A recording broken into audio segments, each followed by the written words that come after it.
Okay, तो हम लोग जो डिस्कस कर रहे थे दैट वाज इलेक्ट्रोमैग्नेटिक वेव, है ना। इलेक्ट्रोमैग्नेटिक वेव हम लोग फ्री स्पेस में डिस्कस कर चुके हैं और मीडियम में डिस्कस कर चुके हैं, ठीक है ना। नॉन लास्ट क्लास में नॉन कंडक्टिंग मीडियम डिस्कस किया गया था ना, ठीक है। अब हम लोग डिस्कस करेंगे electromagnetic wave in conducting medium, ठीक है। तो ये जानते हो, मतलब आप समझ लो कि एडवांस पोर्शन है इलेक्ट्रोमैग्नेटिक थ्योरी का, ठीक है। Electromagnetic waves in conducting medium. और जानते हो जितना एडवांस पोर्शन है ना, समझ लो वो ज्यादा इजी है। मतलब जो आप पढ़ोगे, समझ लो एग्जाम में बहुत ही डायरेक्ट क्वेश्चंस आते हैं, ठीक है। जैसे जनरली जानते हो क्या होता है, स्टूडेंट्स को इलेक्ट्रोस्टैट सबसे डिफिकल्ट लगता है क्योंकि उसमें वैरायटी बहुत ज्यादा है, ठीक है ना। थोड़ा उससे ज्यादा, उससे थोड़ा कम डिफिकल्ट लगता है मैग्नेटोस्टैट, ठीक है। और ये सब पोर्शन तो समझ लो कि सभी स्टूडेंट पढ़ते हैं, ठीक है। क्योंकि इसमें बहुत डायरेक्ट डायरेक्ट कॉन्सेप्ट्स होते हैं, ठीक है। तो electromagnetic wave in conducting medium, तो देखिए हम लोग स्टार्ट करेंगे फिर से मैक्सवेल इक्वेशन से। मैक्सवेल इक्वेशन, ठीक है। तो मैक्सवेल इक्वेशन देखो कैसे लिखा गया था, del dot E is equal to rho free by epsilon, ऐसे लिख दिया, याद है मॉडिफाइड फॉर्म। मतलब जब, है ना, एक तो होता है रो बाय एप्सिलॉन नॉट, अब हम लोग लिख रहे हैं रो फ्री, ठीक है, बाय एप्सिलॉन। और दूसरा है del dot B equal to zero, और थर्ड है del cross E is equal to minus del B by del T. और फोर्थ इक्वेशन है del cross B is equal to, क्या था, एक तो था म्यू नॉट, म्यू नॉट लिखा हुआ था तो यहाँ पे क्या लिख रहे थे, जे। लेकिन अगर म्यू लिखेंगे तो जे फ्री होगा, याद है ना। म्यू लिखोगे तो जे फ्री होगा, अगर म्यू नॉट लिखोगे तो यहाँ पे जे लिखना होगा, ठीक है ना। अब प्लस यहाँ पे एप्सिलॉन और del E by del T, ठीक है। तो ऐसे लिखा जा रहा है। तो हम लोग मतलब मीडियम को जो है ना लीनियर और होमोजीनियस मीडियम मान करके चल रहे हैं, मतलब मीडियम कंडक्टिंग है मगर साथ साथ क्या मान रहे हैं, लीनियर और होमोजीनियस, ठीक है ना। तभी तो याद है ना, ये सभी इक्वेशन जो थे ना वो लीनियर होमोजीनियस में था, ठीक है ना। तो ये तो इसको आप फर्स्ट इक्वेशन कर दो, ठीक है ना। और इसे हम सेकेंड इक्वेशन कर दे रहे हैं, ठीक है ना। ये थर्ड, और फोर्थ इक्वेशन थोड़ा मॉडिफाई करके लिखते हैं, ठीक है ना। या एक मिनट, फर्स्ट को भी थोड़ा मॉडिफाई कर देते हैं, ठीक है ना, एक मिनट। तो फोर्थ इक्वेशन देखो ऐसे लिख रहे हैं, del cross B is equal to mu, और यहाँ पे इसे लिख दोगे सिग्मा इंटू ई, और प्लस एप्सिलॉन और del E by del T. J equal to आपको याद है ना, बताया गया था लास्ट क्लास में भी, जे इक्वल टू सिग्मा इंटू ई लिखते हैं, तो ये सिग्मा ई आ जाएगा। तो let us call it fourth equation, ठीक है। देखो जनरली कोई कंडक्टर होता है, जैसे मान लीजिए कोई भी कंडक्टर, ये मान लो एक कंडक्टर है, तो इसमें देखो कंडक्टिविटी होता है, इसमें करंट फ्लो कर सकता है, मगर इसमें चार्ज बाहर से कोई तो नहीं दिया है ना हमने। जनरली क्या होता है, ये न्यूट्रल होता है, ऐसा ही होता है ना। Any conductor is generally neutral. हम लोग मोस्ट ऑफ द केसेस में ऐसा केस डिस्कस करते हैं ना जिसमें बाहर से फ्री चार्ज जो होता है ना, वो बेसिकली बाहर से जो चार्ज पुट किया गया है, फ्री बोलते हैं इसको, बट एक्चुअली ये होता क्या है, एक्सट्रीनियस चार्ज होता है, दिस इज एक्सट्रीनियस चार्ज। तो इसमें देखो कंडक्टर में हम लोग मान के चल रहे हैं कि बाहर से कोई चार्ज नहीं दिया गया है, तो ये बेसिकली जीरो होगा, तो इसको हम फर्स्ट इक्वेशन कह रहे हैं, ठीक है ना। तो ये zero, no charge has been put from outside, बाहर से कोई भी चार्ज पुट नहीं किया गया है, ये हम लोग मानकर चल रहे हैं, ठीक है ना। तो इसीलिए ये जीरो हो जाएगा, ठीक है। तो ये हमारे पास मैक्सवेल के फोर इक्वेशन है। तो अब हम लोग इससे वेव इक्वेशन बनाना चाहते हैं, ठीक है ना, वेव इक्वेशन। वेव इक्वेशन बनाने के लिए क्या करोगे आप लोग, take curl of three and use first and four. इतना करके देखिए आप लोग जरा क्या आ रहा है result. Take curl of three, curl of three ले लो, ठीक है, और उसके बाद यूज करो फर्स्ट एंड फोर।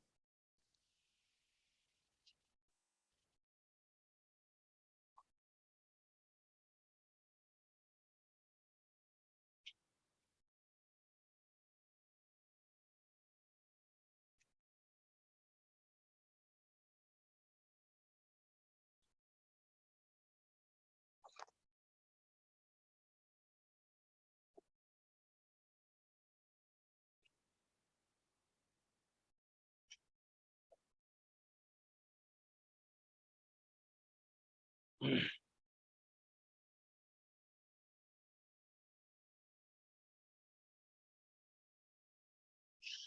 है, तो यहां से रिजल्ट आ जाएगा, देखो ये कर लोगे ना, कर्ल ऑफ 3 ले लोगे, ये कर्ल ऐसा हो जाएगा del cross E is equal to, यहां से माइनस डी डी टी बाहर कर दोगे और यहां पे आ जाएगा डेल क्रॉस बी। ठीक है, डेल क्रॉस बी। तो यहां से ये बन जाएगा, देखो डेल डेल डॉट ई और माइनस कितना होता है, minus del square E is equal to del cross B का वैल्यू यहां से पुट करेंगे ये। ठीक है, तो ये बन जाएगा, देखो माइनस म्यू इंटू सिग्मा, और इसका डेरिवेटिव देखो, ये डेरिवेटिव यहाँ पे है ना, तो ये आ जाएगा del E by del T.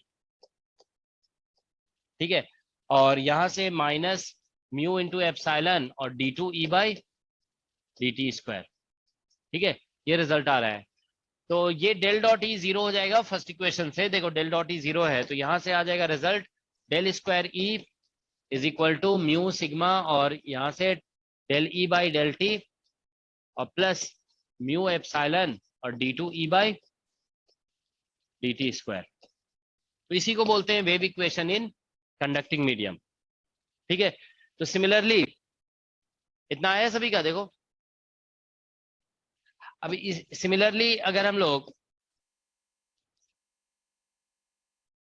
ठीक है, सिमिलरली अगर आप कर्ल ऑफ 4, ठीक है, गिफ्ट्स ऐसे लिख दोगे, कर्ल ऑफ 4 लेना पड़ेगा और फिर यूज करोगे थर्ड को। ठीक है ना, तो इससे आ जाएगा result del square B is equal to mu sigma, और यहाँ पे आ जाएगा del B by del T. ठीक है, del B by del T और प्लस यहाँ पे म्यू एप्साइलन और D two B by D T square. ठीक है, तो ये बेसिकली रिजल्ट आ रहा है। ठीक है, तो ये फर्स्ट इक्वेशन हो गया, दिस इज सेकंड इक्वेशन, या इसको सॉरी फिफ्थ इक्वेशन कर दो, इसको सिक्स्थ इक्वेशन कर दो, दिस इज सिक्स्थ इक्वेशन। ठीक है ना, तो इसी को हम लोग बोलते हैं fifth and six are actually wave equation in conducting medium. ठीक है ना, तो इसमें बोलोगे 5 and 6 are wave equation in conducting medium. तो कंडक्टिंग मीडियम में ये वेव इक्वेशन है। ठीक है, अब हम लोग इसका सॉल्यूशन डिस्कस करेंगे। ठीक है ना, so let us now discuss it's solution. तो देखो यहाँ पे, तो ये भी एक, देखो ये दोनों इक्वेशन पार्शियल डिफरेंशियल इक्वेशन है, तो इसके कई सॉल्यूशंस हो सकते हैं, वेरियस काइंड ऑफ सॉल्यूशन। तो हम लोग प्लेन वेव सॉल्यूशन डिस्कस कर रहे हैं, प्लेन वेव सॉल्यूशन, या फिर आप सिंपली कह सकते हो we are talking about plane wave, ऐसे कह सकते हो plane wave in conducting medium. ठीक है ना, plane wave in conducting medium. ठीक है, तो हम लोग देखिए यहाँ पे इसको ऐसे लिख दे रहे हैं, E इज इक्वल टू, मान लो प्लेन वेव है, ये एम्पलीट्यूड कांस्टेंट है, और e to the power iota और K Z minus omega T. मतलब थोड़ा सिंपल लिख दिया गया है। ठीक है, हम लोग मान के चल रहे हैं कि वेव इज प्रोपेगेटिंग इन, कौन सा डायरेक्शन होगा वेव का,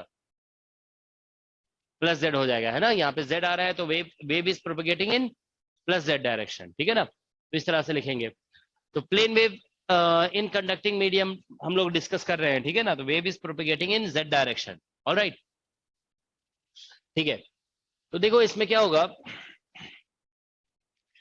कि ये एक्चुअली वेव इक्वेशन है, अगर सॉरी प्लेन वेव अगर प्रोपेगेट कर रहा है, याद है आप लोग को नॉन कंडक्टिंग में भी बताया गया था कि अगर हम लोग इस तरह का सॉल्यूशन लेते हैं, तो फिर याद है v is equal to omega by K कहाँ से आया था, हम लोग ये कह रहे थे ना कि ये अगर इस इक्वेशन का सॉल्यूशन है, तो ये वापस इसमें पुट किया जाएगा, फिर जब वापस पुट किए थे तो उसी से रिजल्ट आया था v is equal to omega by K, है ना, ये रिजल्ट आ गया था।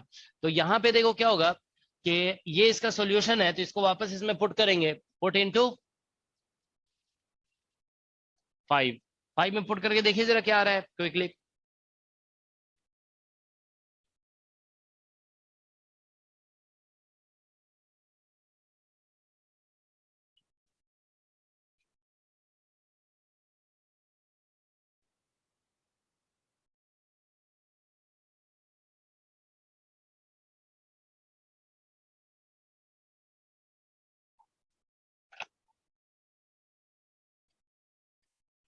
ये जो ई है ना, इसको यहाँ पे 5 में पुट करना है और देखना है क्या रिजल्ट आ रहा है।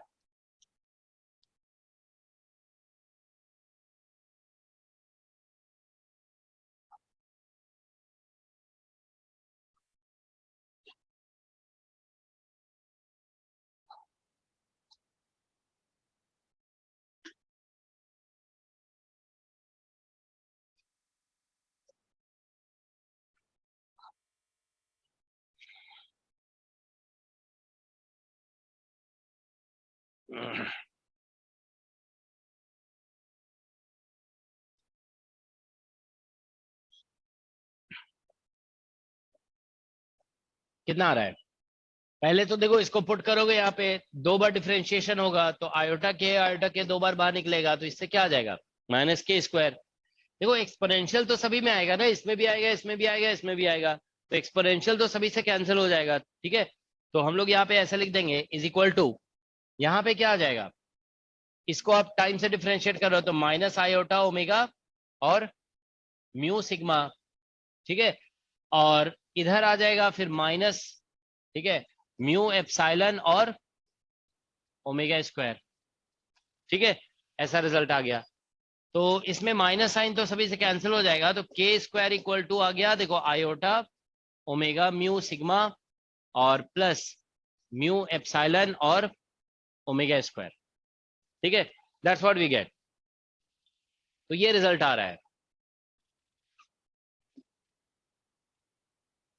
ठीक है, तो देखिए इसमें के फॉर्मूले में आप इसको मान लो हम इक्वेशन नंबर 6 कह दे रहे हैं, मतलब 7 हो जाएगा ये। ठीक है ना, तो यहां से देखिए आयोटा भी आ रहा है ना, तो आयोटा अगर प्रेजेंट है ना तो इसका ये मतलब होता है कि के एक कॉम्प्लेक्स क्वांटिटी है। ठीक है, तो अगर हम लोग देखिए यहाँ पे जैसे नॉन कंडक्टिंग मीडियम में जब डिस्कशन करते थे ना कि e⁻आयोटा kz-ω t, तो नॉन कंडक्टिंग मीडियम में के एक रियल क्वांटिटी होता था, ऐसे भी आप समझ सकते हो। देखो यहाँ पे अगर हम कंडक्टिविटी को 0 कर दें, कंडक्टिविटी ये सिग्मा जो है यहाँ पे वो कंडक्टिविटी है ना, यहाँ पे देखिए सिग्मा को लिखा गया था, सिग्मा वॉज कंडक्टिविटी एक्चुअली। ठीक है ना, तो इसमें ध्यान रखोगे सिग्मा जो है कंडक्टिविटी है। ठीक है, तो अगर हम लोग नॉन कंडक्टिंग मीडियम एज्यूम करेंगे ना तो सिग्मा 0 हो जाएगा। सिग्मा 0 कर दोगे तो k² सिर्फ रियल क्वांटिटी पे डिपेंड कर रहा होगा, k² will depend only on real quantity. तो रियल क्वांटिटी पे डिपेंड कर रहा होगा तो ऑब्वियसली वो रियल हो जाएगा।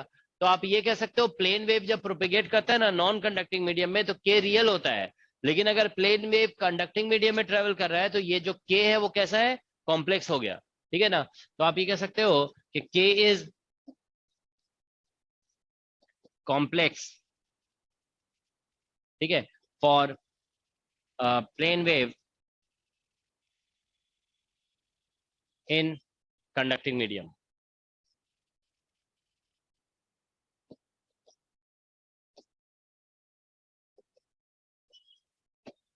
तो इस पे बेस्ड क्वेश्चन नेट एग्जाम में बहुत ही डायरेक्ट क्वेश्चन आया हुआ है। ठीक है ना, अभी जो इसका कंक्लूजन निकलेगा ना वो डायरेक्टली कंक्लूजन को ही पूछ दिया गया है। ठीक है, ओके, तो ये के इज कॉम्प्लेक्स, कॉम्प्लेक्स लिख दोगे। ठीक है ना, for plane wave in conducting medium. तो देखो कोई भी कॉम्प्लेक्स क्वांटिटी होता है ना तो उसका एक रियल पार्ट होता है और एक इमेजिनरी पार्ट। तो हम लोग एज्यूम करेंगे लेट के इज इक्वल टू ऐसे के रियल और प्लस आयोटा और के इमेजिनरी लिखा हुआ है। ठीक है ना, so this we are assuming. ठीक है ना, ठीक है, इसको आप 8th ऐसे मान लो। ठीक है ना, तो हम लोग ये एज्यूम कर रहे हैं तो इसको वापस यहाँ पे पुट कर देते हैं। ठीक है ना, so let us put this here, put into 7। हम्म, तुम लोग थोड़ा सा ध्यान दोगे ना तो सब समझ में आएगा। ठीक है, देखो एक्चुअली क्या होता है, जैसे मान लो z है, z इक्वल टू क्या होता है, x प्लस आयोटा वाई। तो z² लेते हैं तो क्या बनता है, x² माइनस y² और प्लस आयोटा 2xy। ऐसा होता है कि नहीं होता है, यही होता है ना। कहाँ आया कि नहीं आया, रियल कहाँ आ गया, z⁻z क्यों करेंगे, स्क्वायर कर रहे हैं ना। तो कॉम्प्लेक्स क्वांटिटी का स्क्वायर यहाँ पे कहाँ बोला गया, आप लोग को पता है ना कि z⁻z क्या होता है, z² नहीं होता है, वो z मॉडुलस स्क्वायर कहलाता है। z⁻z जो है ना वो z² नहीं होता है बल्कि z मॉडुलस स्क्वायर होता है। ठीक है ना, that is modulus square. Okay, तो यहाँ पे मॉडुलस स्क्वायर नहीं लिखा हुआ है ना, k² लिखा हुआ है सिंपली। ठीक है, ओके, तो इसको जब पुट करोगे ना यहाँ पे, तो देखो जैसे यहाँ पे अभी लिखे ना जेड स्क्वायर लिखते हो तो ऐसा बनता है, ठीक है ना। ऐसे ही होता है ना, ए स्क्वायर बी स्क्वायर करते हो, ठीक है ना, फिर यहाँ पे 2ab, ठीक है ना, तो उस तरह से लिखा हुआ है।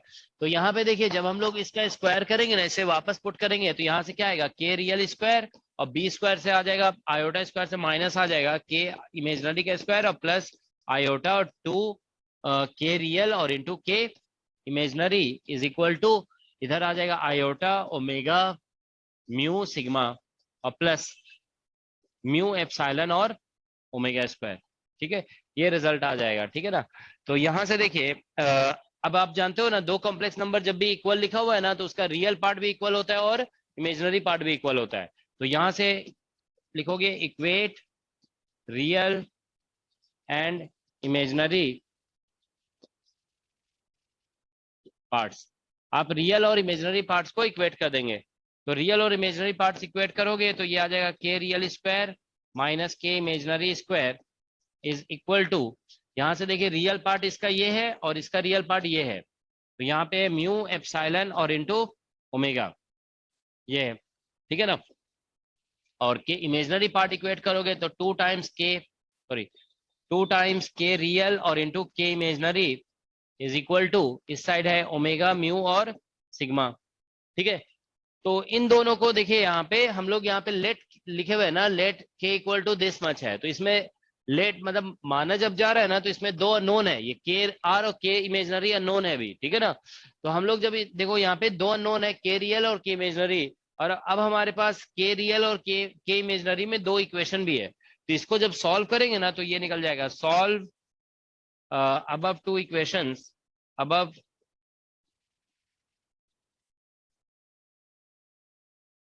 two equations to get, ठीक है ना, के रियल एंड के इमेजनरी। तो ये आप सॉल्व कर सकते हो, ये दो इक्वेशन दो अननोन तो सॉल्व हो जाएगा ना। तो इसको निकाला जाता है यहाँ से, देखो के रियल और के इमेजनरी का वैल्यू यहाँ से निकालते हैं, ठीक है ना। तो ये निकाल देखो, ये सॉल्व कर समझ रहे हो ना कैसे सॉल्व होगा।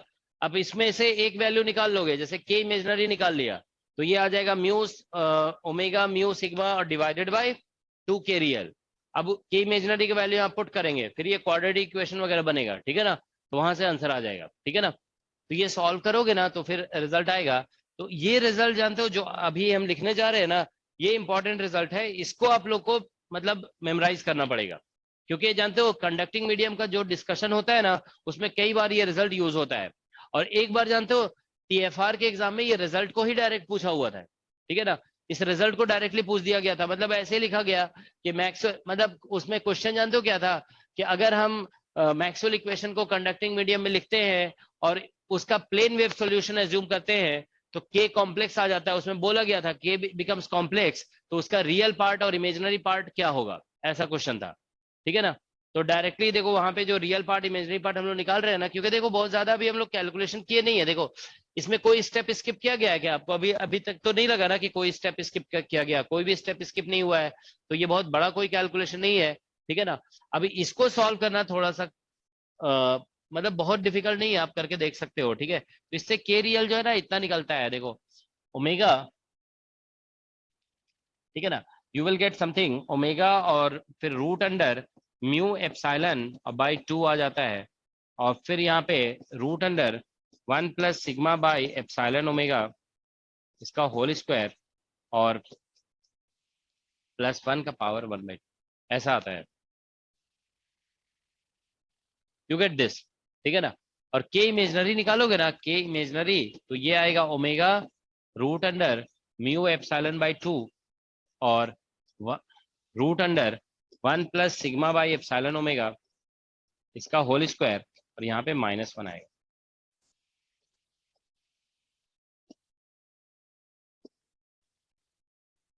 ये रिजल्ट आ रहा है,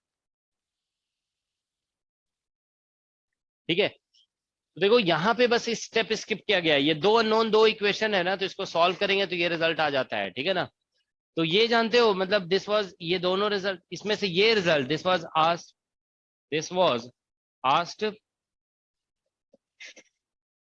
इन टीएफआर, तो ये टीएफआर में पूछा गया था।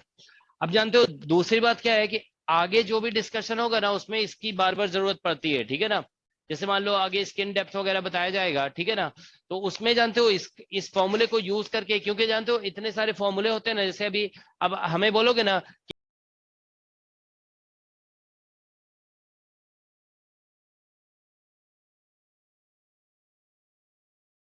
हर कुछ तो याद नहीं कर सकते हैं, ठीक है ना, पढ़ाने के लिए तो कुछ चीजें ऐसी होती है ना जो पिक किया जाता है कि हमको ये चीज याद होना चाहिए, तो हम इजिली पढ़ा सकते हैं, ठीक है ना। तो उसमें से हमने इसको पिक किया है, ठीक है ना, कि ये अगर हमें याद रहेगा तो हमें कुछ भी पढ़ाने में दिक्कत नहीं होगी, ठीक है ना। अब आगे का कुछ भी हमें याद नहीं है, मतलब स्किन डेप्थ का फॉर्मूला क्या होता है वो सब, क्योंकि हम इस चीज को देख करके हम बता पाएंगे उसे, ठीक है ना। तो ये चीज आप लोग को भी ध्यान में रखना होगा कि ये इंपॉर्टेंट है। आप सब आगे इसके बाद जो भी बताया जाएगा वो भूल भी जाओगे ना, तो इसको यूज करके डेराइव कर सकते हो। तो इस पूरे डिस्कशन में हम अगर मेमोरी बेस्ड कुछ अगर है ना तो वो ये है इस, ठीक है ना, this is one thing that you have to memorise, okay. Alright, तो अब आप देखिए यहाँ पे ये, मतलब आप समझ रहे हो इस पूरे डिस्कशन का कंक्लूजन क्या है, कि अगर कोई plane wave electromagnet sorry conducting medium में ट्रेवल करता है तो ये के जो है ना कॉम्प्लेक्स हो जाता है, और नॉन कंडक्टिंग मीडियम में ये जो के होता है वो रियल होता है, बस यही दोनों में डिफरेंस है, ठीक है। अब इसी को यूज करके क्वेश्चन देखो एग्जाम में पूछा जाता है, ठीक है ना। तो पहले हम देखो यहाँ पे नेक्स्ट डिस्कस करने जा रहे हैं, ठीक है ना। ठीक है, देखो एम्पलीट्यूड, या ऐसे लिखो, ठीक है, पहले हम लोग यहाँ पे देखो लिख रहे हैं properties of plane electromagnetic wave, ठीक है ना, प्लेन इलेक्ट्रोमैग्नेटिक वेव इन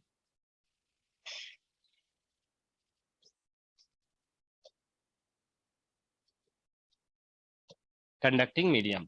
तो properties of plane electromagnetic wave in conducting medium discuss कर रहे हैं। तो डायरेक्ट देखो ऐसे लिखा जाएगा, k is equal sorry E equal to E naught E to the power iota k z और माइनस ओमेगा टी हम लोग लिख रहे हैं। और के का वैल्यू हमने लिख रखा है यहाँ पे के रियल प्लस आयोटा और के इमेजनरी, ठीक है ना। ये बस इसको क्या करो यहाँ पे अभी सब्स्टिट्यूट करो, ठीक है ना एक बार। तो यहाँ पे देखो क्या हो रहा है, E is equal to E naught, ठीक है। और जब इसको सब्स्टिट्यूट करोगे ना तो देखो क्या होगा कि यहां से देखिए, जब इसको सब्स्टिट्यूट करेंगे तो इसमें आयोटा है और एक आयोटा यहाँ पे भी है, तो ये दोनों आयोटा जब मल्टीप्लाई होगा ना तो आयोटा स्क्वायर से -1 आ जाएगा, तो यहाँ पे हो जाएगा माइनस, ठीक है ना। और के इमेजनरी और इंटू जेड इसको हम बाहर कर देंगे, और रियल वाले पार्ट में आयोटा रह जाएगा, ठीक है ना। तो ये बच जाए, फिर इसको ऐसे लिखा जाएगा इन पावर आयोटा के रियल और into Z minus omega T, ठीक है, ये आ गया। तो ये स्टैंडर्ड फॉर्मूला है एक, ठीक है ना, कंडक्टिंग मीडियम का, ठीक है। तो जानते हो एग्जाम में जब क्वेश्चन आता है ना तो उस ज्यादातर क्वेश्चन ऐसे होते हैं जिसमें इलेक्ट्रिक फील्ड गिवन होता है, ठीक है, इलेक्ट्रिक फील्ड गिवन होता है, उसको आप इससे कंपेयर करोगे। इलेक्ट्रिक फील्ड जब भी आता है ना एग्जाम में तो इसी फॉर्म में होता है, दो एक्सपोनेंशियल उसमें लिखे होते हैं, एक एक्सपोनेंशियल ये और एक ये लिखा हुआ है, और या तो इसमें देखो आयोटा प्रेजेंट है ना तो इसकी जगह साइन या कोसाइन भी हो सकता है, there might be sine term और there might be cosine term, ठीक है ना। तो इसकी जगह साइन कोसाइन भी हो सकता है, लेकिन इसकी जगह तो नहीं हो सकता है ना, ये तो ऐसे ही रहेगा। तो देखो ये जो है ना, ये जो टर्म है, हाँ, कैसे लिखा, इसको पुट किया ना यहाँ पे, ये के जो था पूरा देखो के इक्वल टू के आर प्लस आयोटा के आई, इसको हम यहाँ पे के की जगह पुट किए, तो देखो क्या होगा, ये आयोटा और ये आयोटा मल्टीप्लाई होगा, तो क्या बन जाएगा ये आयोटा स्क्वायर, आयोटा स्क्वायर से कितना आएगा -1, तो माइनस आ जाएगा ना, और ये जेड भी इससे मल्टीप्लाई होगा, तो ये माइनस हो जाएगा के आई इंटू जेड। तो आप लोग जानते हो ना, जैसे एक्सपोनेंशियल में मान लो a प्लस बी प्लस सी ऐसे लिखा हुआ है, तो हम इसको ऐसे लिख सकते हैं ना, e to the power a और ई to power b plus C, can we write like this.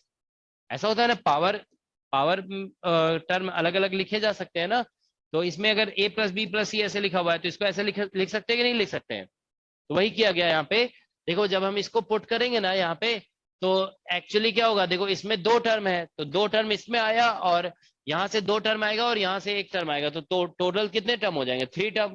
तो उसमें से एक टर्म को हमने अलग कर दिया ये, ठीक है ना, और दो टर्म को यहीं पे रहने दिए, ठीक है ना। तो इसको बस आप पुट करके देखो तो ये आ जाएगा, बस ये चीज अप्लाई किया गया यहाँ पे।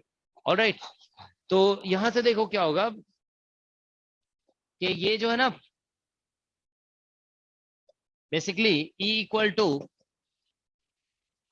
तो यहां से देखो हम बताना ये चाह रहे थे कि ये जो टर्म है ना यहाँ पे, ये जो टर्म यहां से लेकर यहां तक है ये नॉन ऑसिलेटरी टर्म है, दिस इज नॉन, इसमें आयोटा नहीं है ना, there is no iota here, तो ये नॉन ऑसिलेटरी है। और ये जो टर्म है ना ये ऑसिलेटरी टर्म है, ठीक है। तो देखो जब वेव ऐसे बनाया जाता है ना, देखो ऐसे करके वेव बनाते हो तो मतलब ये आप समझ रहे हो ना, ये वेव का फिगर नहीं होता है, this is not the picture of wave, okay. ये वेव में बताया जाता है कि कोई कोई भी फिजिकल क्वांटिटी है, जैसे प्रेशर है या डिस्प्लेसमेंट है, वो ऑसिलेट कर रहा है, वो ऑसिलेशन दिखाया जाता है इस फिगर में। अब जैसे आप जानते हो ना साउंड वेव में क्या होता है, साउंड वेव जब ट्रेवल कर रहा होता है पार्टिकल तो ऐसे, मान लीजिए वेव इधर जा रहा है तो उसमें पार्टिकल तो ऐसे वाइब्रेट करते हैं इस तरह से, पार्टिकल ऊपर नीचे तो वाइब्रेट करते भी नहीं है, तो फिगर ऐसे कैसे बनेगा। तो वो जानते हो क्या होता है कि ऐसे बना देते हैं फिगर ना, वो जनरली क्या लगता है ऐसे देखने में, जैसे वाटर में वेव ट्रेवल करता है ना, तो देखते हो ना वाटर का वेव कैसा दिखता है, कुछ ऐसा ही दिखता है। तो आप ये मत समझो कि सारे वेव ऐसे दिखते हैं, ऐसा नहीं है, ये एक्चुअल में मैथमेटिकल फिगर है ऑसिलेशन का, समझ गया ना। तो आप देखो जैसे ऐसे फिगर बनाते हो तो इसको ऐसे करके वेवलेंथ बोलते हो ना, तो मतलब वेवलेंथ वगैरह जो डिसाइड होता है ना वो ऑसिलेटरी टर्म से डिसाइड होता है, ठीक है। If there is oscillatory term then you define wavelength etcetera, ठीक है। तो देखो हम बताना ये चाह रहे हैं यहाँ पे कि इसमें देखिए एक ऑसिलेटरी टर्म है और एक नॉन ऑसिलेटरी टर्म है, तो इसीलिए जानते हो अब इसमें वेवलेंथ वगैरह जो भी डिफाइन होगा ना वो ऑसिलेटरी से डिफाइन होगा, तो इसीलिए जानते हो इसमें अगर हम वेवलेंथ डिफाइन करेंगे ना, वेवलेंथ, वेवलेंथ ऐसे डिफाइन होगा, जैसे हम लोग वेवलेंथ लिखते हैं ना, तो जैसे के डिफाइन करते हो तो क्या लिखते हो, 2 पाई बाई लेमडा, तो लेमडा इज इक्वल टू ऐसे लिखते हो 2 पाई बाई के, तो के की जगह पे आपको इसका रियल पार्ट को कंसीडर करना पड़ेगा। अब जैसे स्पीड डिफाइन करते हो तो स्पीड इज इक्वल टू कैसे लिखते हो, ओमेगा बाई के, तो ये जो है ना यहाँ पे के रियल आएगा यहाँ पे, क्योंकि ऑसिलेटरी टर्म वेव को रिप्रेजेंट करता है, ठीक है ना। तो यहाँ पे रियल, ये दोनों चीजों में ध्यान रखोगे, लेमडा में भी ये रियल आएगा और स्पीड में भी रियल टर्म आएगा, ठीक है ना। तो ये दो चीजें हो गई, ठीक है ना। अब आप देखो दूसरी बात ये देखिए यहाँ पे कि ये जो इलेक्ट्रिक फील्ड है ना इसका एम्पलीट्यूड डिके कर रहा है, ठीक है ना। तो इसमें ध्यान रखेंगे इलेक्ट्रोमैग्नेटिक वेव का एम्पलीट्यूड क्या हो रहा है, एम्पलीट्यूड डिकेइंग, ठीक है ना। ये जैसे जैसे जेड का वैल्यू बढ़ेगा ना ये कम होता जाएगा, ठीक है ना, डिकेइंग एक्सपोनेंशियली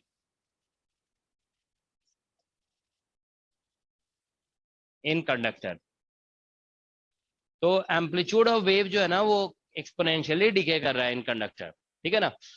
तो ये दो इंपॉर्टेंट पॉइंट है, ध्यान रखोगे यहाँ पे, this point and this point, कि हम लोग कंडक्टर के अंदर अगर वेव डिफाइन कर रहे हैं तो उसका वेवलेंथ जो है ना रियल पार्ट ऑफ के से आएगा, और स्पीड में भी रियल पार्ट ऑफ के वेक्टर यूज होगा, ठीक है ना। ऑलराइट, तो एम्पलीट्यूड यहाँ पे देखो एक्सपोनेंशियली डिके कर रहा है। तो अब हम लोग देखो यहाँ पे एक टर्म डिफाइन करते हैं, there is something called skin depth. Skin depth देखिए डिफाइन किया जाता है, इसको डेल्टा से जनरली हम लोग डिनोट करते हैं, ठीक है।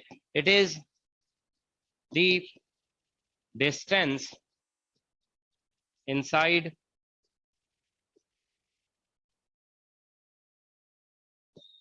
कंडक्टर, ठीक है। It is distance at conductor at which, ठीक है, एट विच एम्पलीट्यूड, ये एम्पलीट्यूड है, becomes 1/e times of initial value।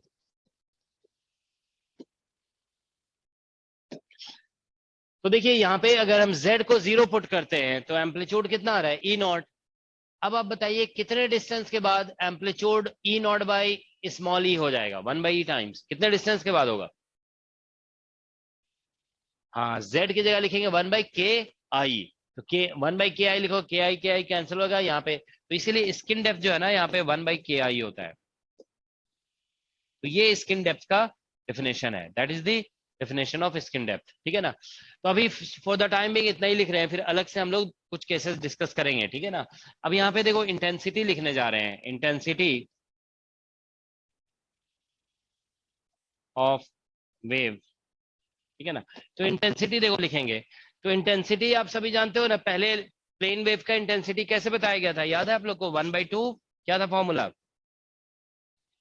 E not epsilon not, और या मतलब एप्सिलॉन या तो लिख दिया गया था यहाँ पे मीडियम में, है ना, याद है आप लोग को, वैक्यूम में लिखा गया था एप्सिलॉन नॉट, और मीडियम में क्या लिख दिए थे, एप्सिलॉन, और यहाँ पे एम्पलीट्यूड स्क्वायर, ठीक है ना, और इनटू भी ऐसे लिख दिए थे, ठीक है ना। सी होता है मीडियम में, वैक्यूम में, और अदरवाइज यहाँ पे भी आता है।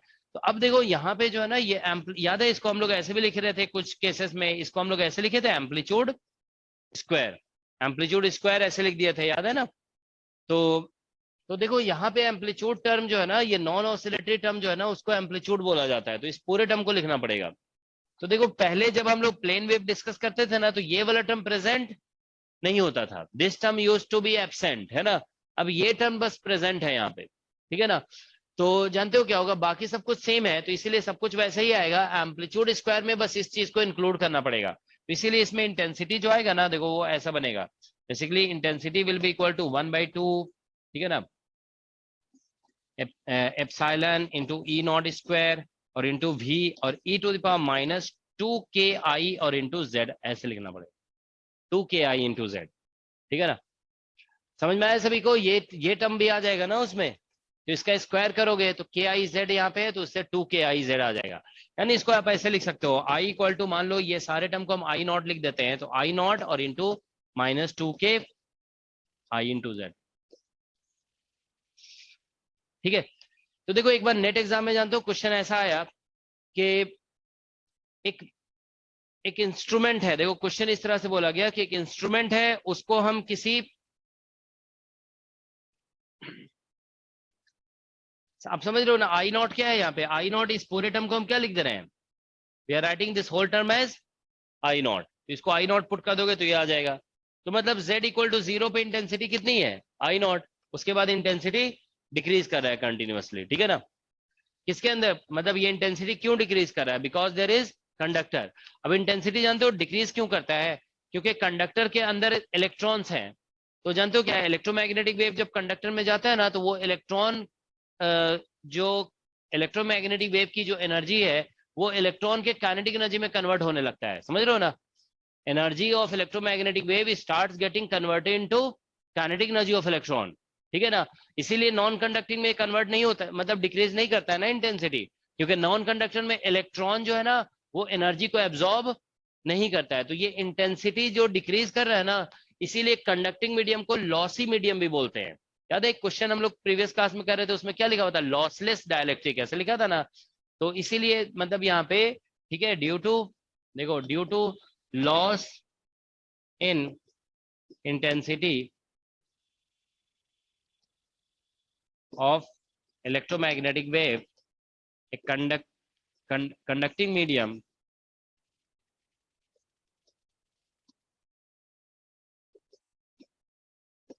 is also called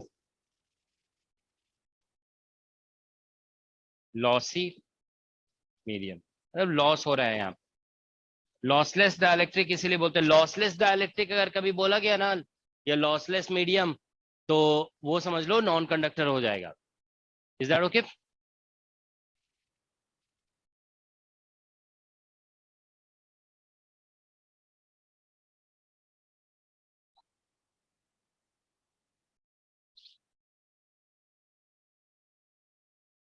ठीक है, तो इसको हम लोग लॉसी मीडियम कहेंगे, ठीक है। और ये आप लोग लिख लोगे कि जो इंटेंसिटी का लॉस हो रहा है ना, this is because electrons absorb energy. कभी कभी जो है ना, ये सभी चीजें इंफॉर्मेशन होना चाहिए, ठीक है ना। सो आप ये लिखोगे, इलेक्ट्रोमैग्नेटिक वेव, ठीक है, loses energy because electrons absorb energy from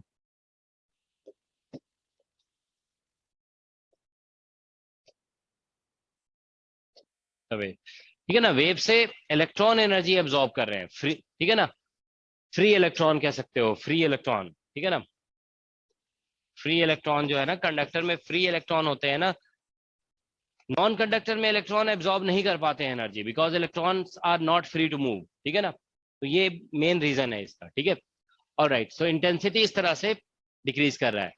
तो देखो एक बार जानते हो नेट एग्जाम में क्वेश्चन आया ठीक है, बहुत ही बेसिक क्वेश्चन था। देखो इस तरह से क्वेश्चन था कि एक इंस्ट्रूमेंट है, आप लोगों ने कभी लैब में देखा है कि इंस्ट्रूमेंट को सिल्वर फॉयल से ऐसे करके मतलब रैप कर देते हैं? Have you seen that? कभी नहीं देखा है? कभी आप लोगों ने ऐसा ऐसा किसी लैब में गए हो जिसमें मतलब प्लाज्मा वगैरह का रिसर्च होता है? जनरली देखोगे उसमें ऐसा होता है कि इंस्ट्रूमेंट्स को जो है ना क्या करते हैं कि ऐसा होता है कि देखो जैसे मान लीजिए हमारा कोई इंस्ट्रूमेंट है, तो उसको देखोगे ना कि सिल्वर फॉयल से ऐसे करके उसको रैप कर दिया जाता है, ठीक है ना। सिल्वर फॉयल से रैप करने का मेन रीजन ये होता है ना कि जो सिल्वर कंडक्टर है, तो जानते हो क्या होता है कि जैसे कोई भी इंस्ट्रूमेंट है तो उसमें आप जानते हो केबल से ऐसे करके सिग्नल दिया जाता है, ठीक है ना। आप इनपुट जो दे रहे हो किसके थ्रू दे रहे हो? केबल के थ्रू दे रहे होते हो, ठीक है ना, केबल से। लेकिन क्या होता है, ये इंस्ट्रूमेंट की जो सर्किटरी होती है ना, वो डायरेक्ट भी सिग्नल को पिक करता है। जैसे रेडियो पिक करता है, रेडियो क्या करता है, डायरेक्टली जो इलेक्ट्रोमैग्नेटिक वेव आ रहा है उसी को तो पिक कर रहा है रेडियो।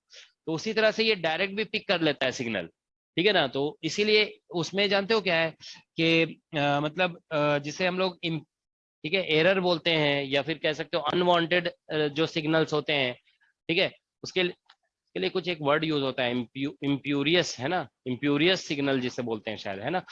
तो वो उस तरह के सिग्नल जो है ना भी पिक करने लगता है इंस्ट्रूमेंट। तो अगर हम चाहते हैं ना कि इंस्ट्रूमेंट एक्सटर्नल सिग्नल को डायरेक्टली कम से कम पिक करे, तो हम लोग इसको सिल्वर फॉयल से मतलब वाइंड कर देते हैं ऐसे, ठीक है ना।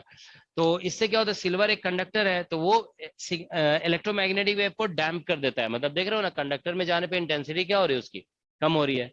तो ऐसा किया जाता है, बहुत सारे इंस्ट्रूमेंट्स को जो है ना सिल्वर फॉयल से ऐसे रैप कर दिया जाता है, ठीक है ना। तो जानते हो मतलब एक क्वेश्चन पूछा गया नेट एग्जाम में, देखो इस तरह से, अभी हम बाद में वो क्वेश्चन डिस्कस करेंगे, कि एक इंस्ट्रूमेंट है, उसको जो है ना मतलब आइसोलेट करना है हमें एक्सटर्नल सिग्नल से। तो इसको क्या है कि एक मेटल केज में इसको रखना है, मेटल केज, ठीक है ना, मतलब कंडक्टर के केज में से, ये कंडक्टर का केज है, ये मान लीजिए इंस्ट्रूमेंट है। तो इसकी थिकनेस कितनी होनी चाहिए इस कंडक्टर केज की, ठीक है ना, कि बाहर से जो भी लाइट आ रहा है ना, जो भी इलेक्ट्रोमैग्नेटिक वेव आ रहा है, ओके, उसका सिर्फ 10% अंदर जाना चाहिए। तो देखो इलेक्ट्रोमैग्नेटिक वेव का सिर्फ 10% अंदर जाएगा ना, इसका मतलब ये होगा कि उसका सिर्फ 10% इंटेंसिटी अंदर जाएगा। क्योंकि देखो इलेक्ट्रोमैग्नेटिक वेव्स के केस में हम लोग जो ऑब्जर्व करते हैं ना वो इंटेंसिटी होती है, ठीक है ना। तो हम लोग ये कहेंगे कि मान लो इंटेंसिटी आ रहा है कितना, आई नॉट, तो अंदर कितना जाएगा, आई नॉट का 10%। तो ये जो आई होगा ना वो आई नॉट का 10% हो जाएगा। तो ये फिर उसमें जेड जो है ना वो इसका थिकनेस को रिप्रेजेंट करेगा। समझ गया ना। तो क्वेश्चन देखो बहुत डायरेक्ट था, यहाँ पे आई, ठीक है ना, आई आई की जगह लिख देंगे आई नॉट का 10%, ठीक है। अब उसके बाद क्या बोलते हैं, कैलकुलेशन करोगे तो ये z निकल जाएगा। तो ये z बेसिकली कह सकते हो डिस्टेंस ट्रेवल्ड इन कंडक्टर को रिप्रेजेंट कर रहा है। तो यहाँ पे तो जो थिकनेस होगा उसी डिस्टेंस को ट्रेवल किया होगा ना, तो ये z जो है ना थिकनेस को रिप्रेजेंट करेगा, ठीक है ना। लेकिन देखो इसको कैलकुलेट करने के लिए आपको रिक्वायरमेंट किसकी होगी, के आई। और के आई कहाँ है, के आई अभी बताया था ना, ये फॉर्मूला जो बड़ा सा फॉर्मूला था इधर, ठीक है ना, प्रीवियस, हाँ ये देखो ये के आई है। तो अब देख रहे हो इस क्वेश्चन को भी सॉल्व करने के लिए इसकी जरूरत पड़ रही है, तो इसीलिए हम बोल रहे थे ये इंपॉर्टेंट फॉर्मूला है, ठीक है। तो नेट में जब क्वेश्चन आया ना उसमें ये नहीं दिया हुआ था, दिस वाज नॉट गिवन, तो ये आपको खुद से यूज करना था, ठीक है। ऑलराइट, तो ये आ गया, ठीक है। तो ये इंटेंसिटी की बात आ गई, ठीक है ना। अब हम लोग एक एक केस और देखो डिस्कस करें, ये बहुत इंपॉर्टेंट है, देखो वेरी इंपॉर्टेंट डिस्कशन, ठीक है। This is phase difference between electric field and magnetic field in conductor, ठीक है। मतलब electric field and magnetic field of लिख दोगे, of electromagnetic wave, sorry electromagnetic wave. Electromagnetic wave के जो इलेक्ट्रिक फील्ड मैग्नेटिक फील्ड है ना, उनके बीच में हम लोग फेज डिफरेंस डिस्कस कर रहे हैं, ठीक है ना। We are discussing the phase difference between electric field and magnetic field. तो देखो हम लोग इलेक्ट्रिक फील्ड ऐसे लिखे हुए हैं, E equal to E naught, ने ये लिखा है ना, E equal to E naught, E power क्या लिखे हुए हैं, iota k Z minus omega T. अभी के का दो पार्ट पुट कर रखा है हमने, के इक्वल टू क्या लिखा हुआ है, के रियल और प्लस आयोटा के इमेजनरी, ऐसा लिखा हुआ है, ऐसा ही है ना। उसी को तो एक्सप्लेन थोड़ा सा ये पुट करने के बाद हम के इमेजनरी वाले पार्ट को अलग कर दिए थे, है ना। अदरवाइज है तो यही ना, this is what it is, ठीक है ना। तो अब आप बताइए इसमें क्या बोलते हैं, हम लोग निकालना चाहते हैं बी, ठीक है ना। तो बी निकालने का ई दिया हुआ है, तो बी निकालने का जनरल मेथड क्या है? नहीं मतलब वो तो प्लेन वेव के लिए मान लो बता दिया गया था नॉन कंडक्टिंग मीडियम में, ठीक है ना। अब देखो कंडक्टिंग आ गया ना, तो जनरली ऐसा होता है ना कि जब ई दिया हुआ है अब बी निकालना है तो हम लोग मैक्सवेल थर्ड इक्वेशन यूज करते हैं। थर्ड इक्वेशन क्योंकि ई दिया हुआ है ना, तो डेल क्रॉस ई यहाँ पे आ जाएगा ना, डेल क्रॉस ई इससे निकल जाएगा। हमेशा बी निकालने के लिए मैक्सवेल थर्ड इक्वेशन को यूज करेंगे। चलो हम मैक्सवेल थर्ड इक्वेशन लगा देते हैं, ठीक है ना, बी निकालते हैं पहले, ठीक है ना। तो मैक्सवेल थर्ड इक्वेशन लगाओगे, देखो del cross E is equal to minus del B by del t, ऐसा होगा ना, del B by del t. तो यहां से देखिए ई का कर्ल निकालना है ना, तो इसको वेक्टर जैसा लिखना पड़ेगा। तो जैसे मान लो इसको वेक्टर बना देते हैं, यहाँ पे कुछ ऐसा जो है ना, जे कुछ आई कैप जे कैप लगा दो, ठीक है, चलो जे कैप लिख देते हैं। सपोज करो हमने ई को ऐसे जे कैप लिख दिया, ठीक है ना। तो बी निकाल के बताइए जरा जल्दी से क्या आ रहा है।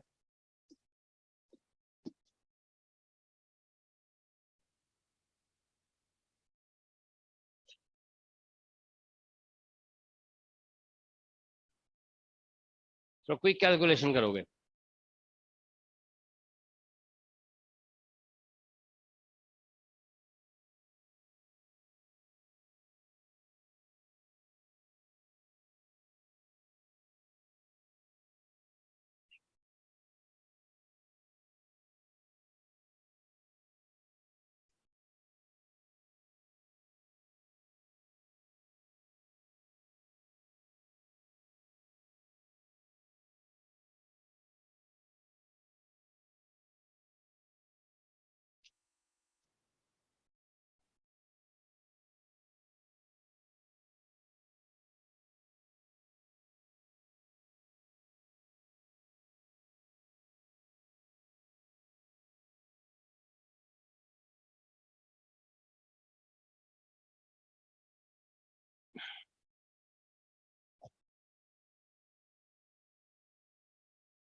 और ऐसा कुछ आ रहा है कि ई बाई ओमेगा, और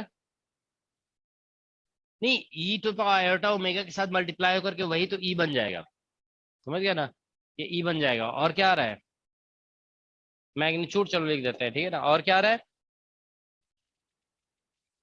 आई कैप वगैरह आएगा ना, वो हम वेक्टर हटा दिए दोनों साइड से, तो बस ऐसा कुछ आ रहा है ना। Are you all getting this? तो ऐसा आ जाएगा, ठीक है ना। तो आई कैप जे कैप जो भी आ रहा है ना वो हटा दे रहे हैं, ठीक है ना। मतलब एक बार कैलकुलेशन कर लोगे, आई कैप हटा दो, ये मैग्नीट्यूड निकल गया, ठीक है ना। तो ये आ रहा है। अब देखो एक छोटा सा मैथमेटिक्स है, देखो जैसे हम लोग जानते हैं ना, देखो आयोटा, आयोटा को आप जानते हो ई का पावर कितना लिख सकते हो? ई का पावर आयोटा पाई बाय 2 होता है ना, आयोटा। देखो इसको ऐसे लिखोगे ना, cos pi by 2 plus iota sine pi by 2, cos pi by 2 0 और साइन पाई बाय 2 1 हो जाएगा, तो आयोटा आ जाएगा ना फिर इससे। तो आयोटा ऐसे लिखते हो, तो जानते हो देखो क्या होता है, जैसे ये कॉम्प्लेक्स नंबर है, तो जैसे मान लीजिए ये बाद में जानते हो, मतलब इसमें वेव्स में ये चीज डिस्कस भी होता है, ठीक है। जैसे कोई भी वेव है, ठीक है, जैसे मान लो ये इलेक्ट्रिक फील्ड है E one equal to something लिखा हुआ है, ठीक है ना। ई वन इक्वल टू मान लो ऐसे लिखा हुआ है ई नॉट और ई टू द पावर आयोटा, और ऐसे लिखा हुआ है के जेड माइनस ओमेगा टी, ऐसा लिखा हुआ है, ठीक है ना, मान लो। अब हम E2 जो लिख रहे हैं ना, E2, और E2 अगर हम मान लो ऐसे लिख देते हैं आयोटा और इंटू E1, अगर ऐसे लिख दिया, अब समझ रहे हो ना हमने क्या लिखा, E2 is equal to iota times E1। तो जानते हो क्या होता है कि आयोटा से मल्टीप्लाई करने की वजह से आयोटा को आप क्या लिख सकते हो, e to the power iota pi by 2। तो जानते हो इसमें बोला जाएगा कि यहाँ पे E2 जो है आयोटा टाइम्स E1 है ना, तो यहाँ पे बोला जाएगा phase difference between E1 and E2, E1 and E2, ऐसे E2 इज पाई बाय 2, ये लिखना पड़ेगा। क्योंकि जानते हो देखो इसको मल्टीप्लाई करने की वजह से एक्स्ट्रा फैक्टर ई का पावर कितना आ जाएगा, देखो E1 में तो कुछ अपना पहले से है ई का पावर समथिंग, इसको मल्टीप्लाई करने की वजह से कितना आ रहा है extra, E to the power iota pi by 2। तो इसीलिए ध्यान रखोगे किसी भी नंबर को अगर आयोटा से मल्टीप्लाई कर दोगे ना, तो basically you are introducing a phase difference of pi by 2, है ना। आयोटा से मल्टीप्लाई करने से फेज डिफरेंस पाई बाय 2 का इंट्रोड्यूस हो जाता है, ठीक है ना। ठीक है, तो ये ध्यान रखेंगे। तो देखो अभी हम बता रहे थे कि आयोटा से मल्टीप्लाई करने पे पाई बाय 2 इंट्रोड्यूस होता है। तो अब आप ऐसे सोचिए, इन जनरल आप जानते हो ना, किसी कॉम्प्लेक्स नंबर को हम लोग ऐसे भी लिखते हैं e to the power iota theta, समझ रहे हो ना। तो इसलिए अगर किसी क्वांटिटी को अगर आप किसी कॉम्प्लेक्स नंबर से मल्टीप्लाई कर देते हो, तो आप इन जनरल कितना फेज डिफरेंस इंट्रोड्यूस कर रहे हो, थीटा इंट्रोड्यूस कर रहे हो। तो अब आप देखो यहाँ पे बी ऑब्टेन करने के लिए आपने ई को किससे मल्टीप्लाई किया हुआ है, के से, और के एक कॉम्प्लेक्स नंबर है, आयोटा नहीं है, ये complex number, so it will introduce some phase difference theta, समझ गया ना। तो यहाँ पे देखो हम के को जैसे देखो, जब आप कॉम्प्लेक्स नंबर को ऐसे लिखते हो ना, तो ये आर जो होता है वो क्या होता है, आर आप सभी जानते हो कि आर इसका मॉडुलस होता है। तो आप के जो लिखा हुआ है ना उसको आप ऐसे लिख सकते हो, सॉरी के का मॉडुलस, ठीक है, और ई to the power iota theta आप ऐसे बोल सकते हो। और इसमें जैसे देखो, इसमें थीटा इज इक्वल टू, आप जानते हो ना कॉम्प्लेक्स नंबर में ऐसे लिखते हो tan inverse y by x, अगर जैसे z लिखा हुआ है x प्लस आयोटा y, ये सब साइड में ऐसे लिख लोगे, ठीक है ना, समझने के लिए। तो z x plus iota y लिखा हुआ है, तो आप थीटा क्या लिखते हो, tan inverse y by x. तो यहाँ पे आप के को क्या लिखे हुए हो, व्हाट इज के देखो यहाँ पे लिखा हुआ है के आर प्लस, है ना, ये लिखा हुआ है। तो यहाँ पे आप बताइए थीटा कितना होगा, हाँ के आई बाई के आर होगा, इतना ही होगा ना, tan inverse k i by के आर, ठीक है। तो ये रिजल्ट आ जाएगा। अब आप बताइए, देखिए यहाँ पे आप समझ रहे हो ना, देखो समझाने के लिए बताया गया कि जब भी किसी कॉम्प्लेक्स नंबर से किसी क्वांटिटी को मल्टीप्लाई करोगे, basically you are introducing a phase difference. तो यहाँ पे जानते हो क्या है, आपने ई को के से मल्टीप्लाई किया ना, तो आप इतना फेज डिफरेंस बेसिकली इंट्रोड्यूस कर रहे हो। क्योंकि समझ रहे हो होगा क्या, ये देखो इसका इलेक्ट्रिक फील्ड का अपना एक एक्सपोनेंशियल फैक्टर है, समझ रहे हो ना, it has its own exponential factor. और जब आप के से मल्टीप्लाई करोगे ना, तो एक्स्ट्रा इसमें ऐड क्या हो जाएगा, आयोटा इसमें कॉमन आ जाएगा, और ऐड क्या हो जाएगा, थीटा। तो एक्स्ट्रा फेज डिफरेंस कितना आ गया, थीटा का। तो इसीलिए बोला जाएगा यहाँ पे कि इस रिलेशन से हम ये कह सकते हैं कि देयर इज फेज डिफरेंस, ठीक है, theta equal to tan inverse k i by k real, ठीक है ना, between electric field and magnetic field when light बोलिए या electromagnetic wave propagates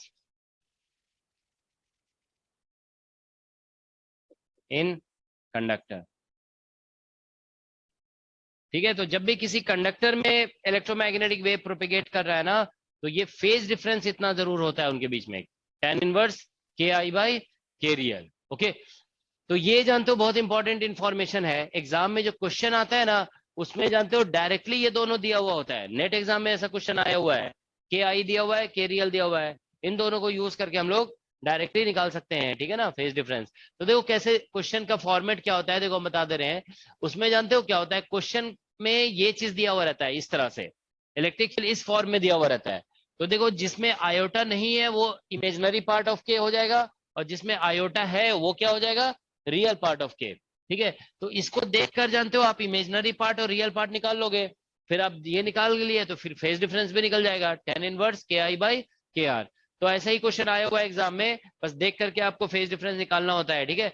अब देखो इसमें जैसे फेज डिफरेंस जब भी आता है ना, तो हम लोग ये कहते हैं ना कि जैसे एसी करंट आप पढ़ते हो, तो एसी करंट में भी आप बोलते हो ना कि जैसे कभी कभी वोल्टेज लैग कर रहा है, कभी करंट लैग कर रहा है।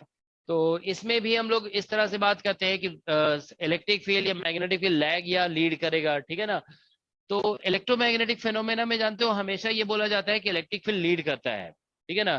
तो ई लीड्स, ठीक है ना, ये ध्यान रखोगे, ई लीड्स ये बोलते हैं, ठीक है ना।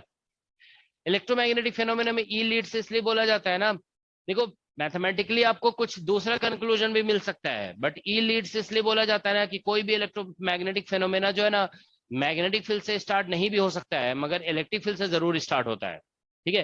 जैसे मतलब समझ रहे हो, इस तरह की सिचुएशन है, जैसे मान लो कंडक्टर में आप मान के चलो सारे इलेक्ट्रॉन रेस्ट में है, अब आपने इलेक्ट्रोमैग्नेटिक फील्ड अप्लाई किया, तो मैग्नेटिक फील्ड जो है ना कंडक्टर के इलेक्ट्रॉन को मूव नहीं करा पाएगा, मूव कौन कराएगा, इलेक्ट्रिक फील्ड कराएगा, ठीक है ना। तो इलेक्ट्रिक फील्ड लीड्स, ओके।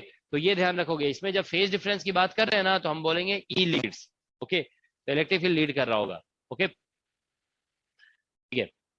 तो देखो एक बार एक क्वेश्चन पहले डिस्कस करते हैं, उसके बाद आगे बढ़ेंगे, ठीक है ना।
इसमें हम तो क्वेश्चन दिख नहीं रहा है, वो जो पूछा गया है ना।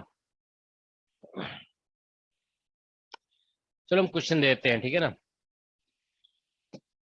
Electric field of an electromagnetic wave in a conductor is, ठीक है।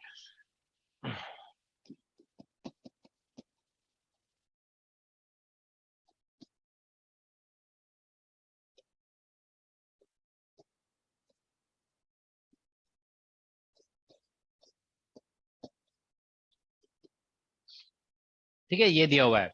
सो क्वेश्चन इज, इसमें ऐसे लिखा जाएगा, where Z is measured in centimetre या मीटर, कुछ भी लिखा हुआ हो सकता है, ठीक है ना। सो Z is measured in centimetre, ठीक है। So question is, calculate phase difference between electric field and magnetic field and skin depth. ये दो कैलकुलेशंस आपको करना है, ठीक है ना। फेज डिफरेंस और स्किन डेप्थ निकालना है।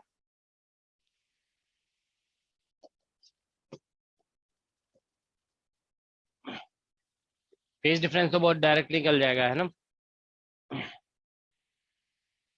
सो calculate phase difference between electric field and magnetic field and skin depth भी निकालना है, ठीक है।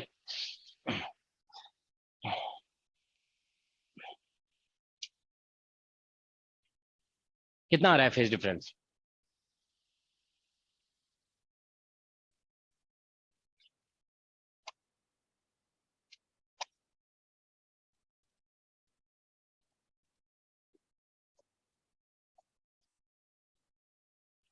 बहुत डायरेक्ट है ना क्वेश्चन। इसमें देखो के इमेजनरी कितना दिया हुआ है, 3 है ना। इसके ये इस जो जिसमें आयोटा नहीं है ना, उस वो के इमेजनरी हो जाएगा, ठीक है ना। और के रियल कितना है? के रियल इज √3, ठीक है। तो थीटा निकालोगे tan इनवर्स और के इमेजनरी बाय के रियल, ऐसा था। तो ये हो जाएगा tan इनवर्स और 3/√3, ठीक है। तो tan इनवर्स √3 हो गया ये, तो दैट इज इक्वल टू π/3, है ना। π/3 हो गया, है ना, फेज डिफरेंस, ठीक है। तो बस ये निकल गया। इसमें इलेक्ट्रिक फील्ड लीड्स तो हमेशा होगा, ठीक है। और इसमें स्किन डेप्थ निकालना है ना, स्किन डेप्थ। तो skin depth delta is equal to 1/KI होगा, ठीक है। तो 1/√3 हो जाएगा, ये इतना सेंटीमीटर होगा ये, क्योंकि Z KI कितना दिया हुआ है? अच्छा 3 है ना, ठीक है 3। तो 1/3 हो जाएगा सेंटीमीटर। तो this will be basically 0.33 centimetre. ठीक है, तो क्वेश्चन देखो, जानते हो इसीलिए बोला जाता है कि एडवांस लेवल के जो टॉपिक्स है ना, वो जानते हो जरूर पढ़ना चाहिए। जैसे क्वांटम में भी जानते हो स्कैटरिंग वगैरह जो है, परटर्बेशन थ्योरी, ये सब जरूर पढ़ना चाहिए, क्योंकि उसके क्वेश्चन जो आते हैं ना वो डायरेक्ट क्वेश्चन होते हैं, फॉर्मूला बेस्ड होते हैं बिल्कुल। सुनने में ऐसा लगता है, जानते हो एक्चुअल में क्या है। जैसे आप स्कैटरिंग पढ़ोगे ना, आप देखोगे, आप किसी भी बुक से पढ़ करके देखो स्कैटरिंग, जानते हो कभी भी जो डेरिवेशंस होते हैं ना कंप्लीट, वो आपको एग्जैक्टली समझ में नहीं आएगा, क्योंकि उसमें हर बुक में सारे स्टेप्स स्किप करके लिखा हुआ है। ठीक है ना, क्योंकि उसमें इतने मतलब एडवांस मैथमेटिक्स यूज होता है ना कि वो थ्योरी काफी कॉम्प्लिकेटेड हो जाता है, लेकिन लास्ट जो रिजल्ट है बस उसको यूज करके एग्जाम में क्वेश्चन आता है।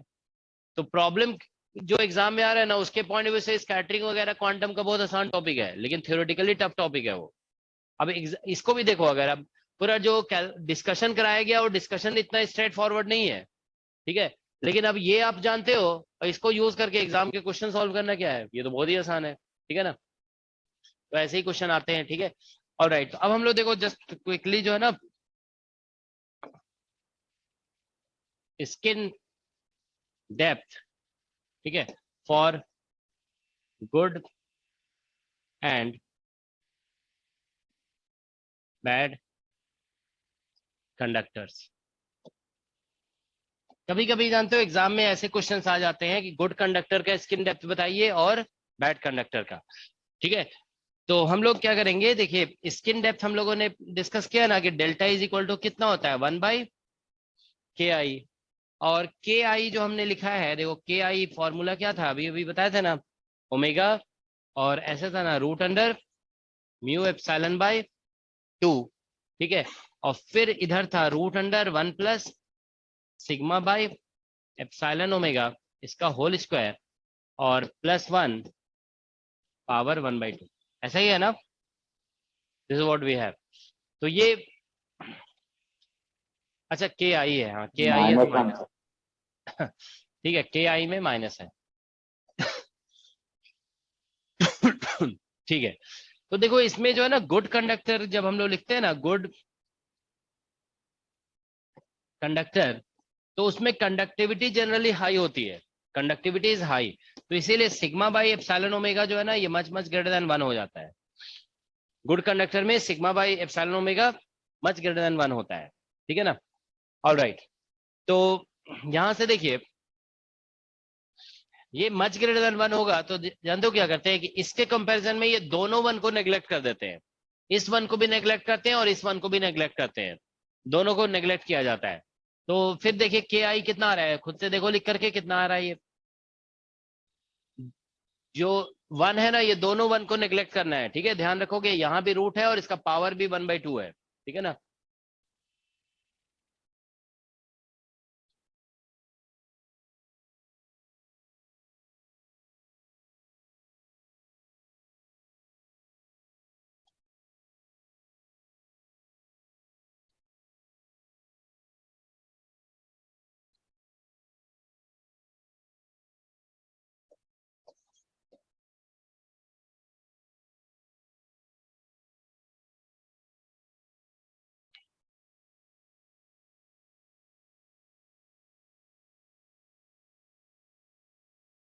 इतना आ रहा है क्या, देखो mu sigma omega by, are you getting this. Neglect करके देखो, इसको नेग्लेक्ट करोगे ना, ये तो बाहर रूट के बाहर आ जाएगा सिग्मा बाई एप्सिलॉन ओमेगा, फिर इसके कंपैरिजन में इसको नेग्लेक्ट करोगे तो रूट बच जाएगा, तो रूट के अंदर यहाँ भी एप्सिलॉन है, यहाँ भी रूट के अंदर एप्सिलॉन, कैंसिल हो जाएंगे दोनों, और ये रूट ओमेगा, यहाँ पे रूट ओमेगा बचेगा ना ये वाले, इसकी वजह से, तो उससे ये ओमेगा कैंसिल होगा तो रूट ओमेगा बच जाएगा। ठीक है ना, तो ये आ जाएगा, तो ये आ गया। तो अब हम लोग डेल्टा लिखते हैं 1/KI। ठीक है ना, तो 1/KI लिखोगे तो के, तो देखो ये जो के आई का फॉर्मूला है ना, ये फॉर्मूला अभी जो हम बता रहे थे नेट में जो क्वेश्चन आया था कि 10% लाइट अंदर आना चाहिए, हम कितना थिकनेस कंडक्टर का यूज करें, तो उस क्वेश्चन में भी जानते हो के आई गुड कंडक्टर दिया हुआ था उसमें। ठीक है ना, तो गुड कंडक्टर के लिए के आई का ये फॉर्मूला यूज करना पड़ेगा। ठीक है ना, तो यहां से देखो के आई 1/KI कर देंगे तो ये रूट अंडर 2 और डिवाइडेड बाय म्यू सिग्मा और ओमेगा। ठीक है ना, ये आ जाएगा। ठीक है, तो सर दिस इज, सर इसमें जैसे हम ओमेगा तो हमारे मतलब हैंड पे डिपेंड करता है ना, फ्रीक्वेंसी हम लाइट की क्या लें, तो वो कंपेयर कैसे कर देंगे हम सिग्मा और में। देखो क्या होता है, क्या कह रहे हो, फिर से तुम बोलो। सर जैसे omega sigma by epsilon omega है, अगर हम ओमेगा को भी लार्ज ले लें क्योंकि वो तो फ्रीक्वेंसी ऑफ लाइट है ना, हम्म। तो ये फिर अगर ग्रेटर देन वन नहीं होगा, अगर नहीं सिग्मा ज़्यादा भी होगा तब भी। नहीं नहीं, इसीलिए तो बोला गया कि ये पूरा ओवरऑल टर्म है ना, ये grade much much greater than one होना है। देखो एक स्टूडेंट ऑनलाइन से ये पूछ रहे हैं कि गुड कंडक्टर का मतलब क्या है। गुड कंडक्टर जो है ना, जैसे मतलब ओमेगा तो डिफरेंट डिफरेंट इलेक्ट्रोमैग्नेटिक वेव का डिफरेंट होता है। तो तो देखो इसीलिए तो हम यहाँ पे ये कह रहे हैं ना कि गुड कंडक्टर के लिए हम सिर्फ ये नहीं बोले कि सिग्मा शुड बी लार्ज। हम क्या बोल रहे हैं कि इलेक्ट्रोमैग्नेटिक वेव के लिए क्या बोला जा रहा है, sigma divided by epsilon omega should be large, ये बोला जा रहा है, ठीक है ना। तो इस क्वांटिटी को बोला जा रहा है कि लार्ज होना चाहिए। अच्छा, आपको किसी को, आप में से किसी को पता है कि हम लोग इस क्वांटिटी को गुड कंडक्टर के लिए क्यों बोल रहे हैं कि दिस शुड बी लार्ज? हम लोग डायरेक्टली ऐसा क्यों नहीं बोल रहे हैं कि सिग्मा शुड बी लार्ज?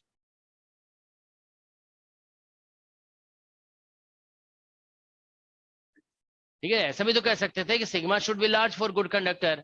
हम लोग क्यों इसमें ऐसा बोल रहे हैं ना, sigma divided by epsilon omega should be large. Okay, तो देखो जानते हो गुड कंडक्टर जनरली जानते हो उसको बोलते हैं, ठीक है।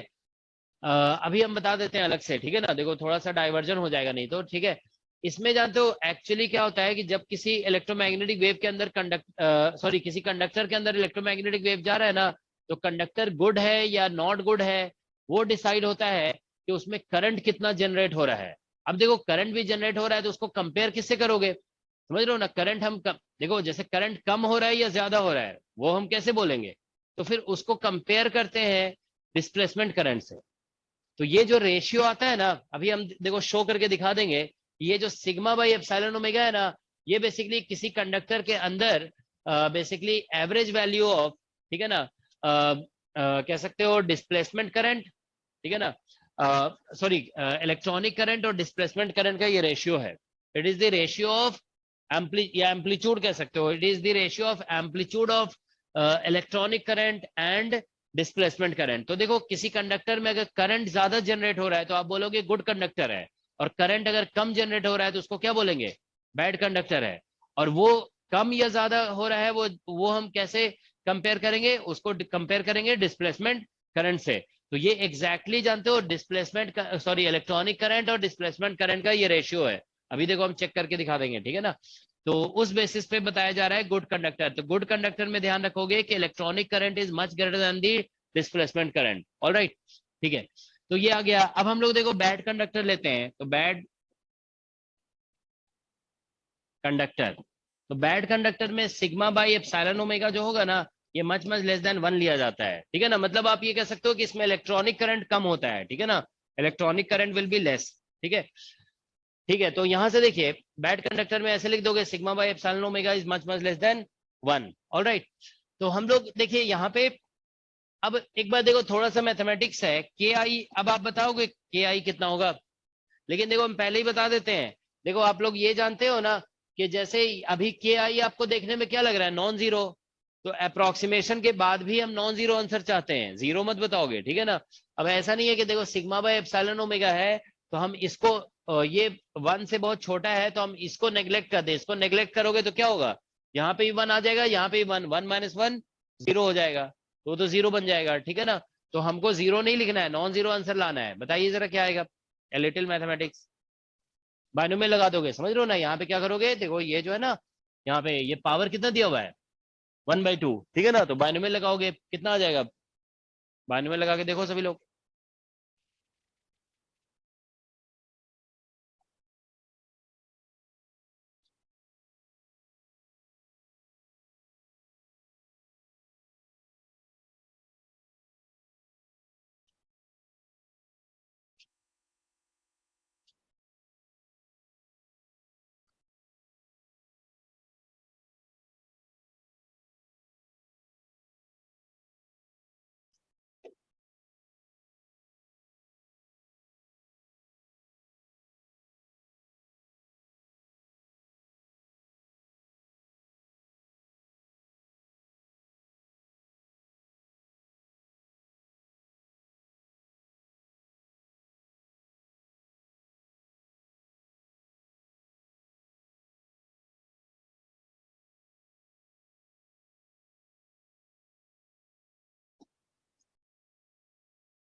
कितना आ रहा है इसको बाइनोमियल लगाने के बाद? बाइनोमियल लगाने के बाद ये जो है ना, देखो यहाँ से यहाँ पे पावर 1/2, तो यहाँ पे 1/2 आ जाएगा, 1 कैंसिल हो जाएगा, ठीक है ना। तो इसका होल स्क्वायर होगा तो वो बाहर आ जाएगा डायरेक्टली इसके, तो सिग्मा बाय 2 आ जाएगा एक, है ना। सिग्मा बाय 2 और क्या आ रहा है यहाँ से, ये ओमेगा और ओमेगा कैंसिल हो जाएगा, ठीक है ना, और म्यू बाय एप्सिलॉन, इतना ही आ रहा है। हाँ ठीक है, ठीक है, यही आएगा, ठीक है ना, म्यू बाय एप्सिलॉन, ठीक है ना। तो ये नौ, तो अब इसके लिए स्किन डेप्थ लिखना चाहते हो तो 1/KI लिख दोगे, ठीक है ना, 1/KI। तो यहाँ से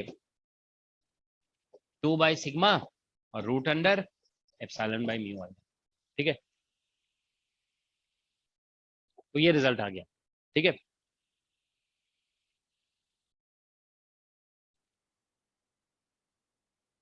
ठीक है, तो ये कंडक्टर से रिलेटेड जो है ना, बस यही इलेक्ट्रोमैग्नेटिक वेव इन कंडक्टर, बस इतना ही है, ठीक है ना। तो ये आप लोगों का कंप्लीट भी हो गया, ठीक है ना। तो आप लोग इस पे जो क्वेश्चंस दिए हुए हैं ना एग्जाम में, देखो आपको हम बता रहे हैं कि दिस क्वेश्चन, ये स्किन डेप्थ का ये formula, you won't believe this was asked in, this was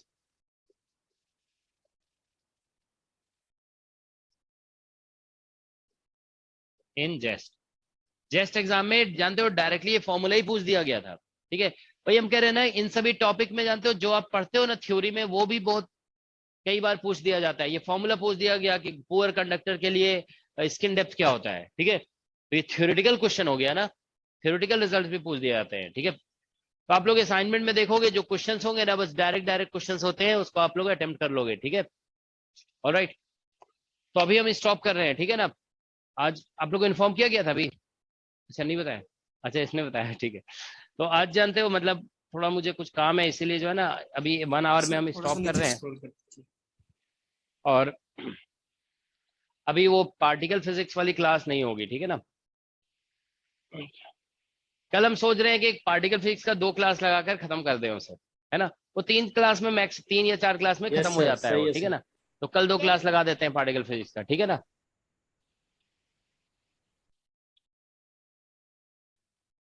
sir तो पार्टिकल नहीं है ना? आज नहीं है, कल कल 2 क्लास मिनिमम रहेगी पार्टिकल फिजिक्स की, ठीक है ना। 4 से 3 बजे से पहले ही लगाना क्लास। हाँ ठीक है, कितना बोल, 3 बजे से पहले बोल रहे हो? यस सर कॉलेज हाँ की क्लास मॉर्निंग में ही लगा देते हैं, मॉर्निंग में लगा देते हैं फिर। कितना, 3 से पहले लगाना है ना? Yes sir. ठीक है, ठीक है, okay sir, thank you. Electronics की थैंक यू सर।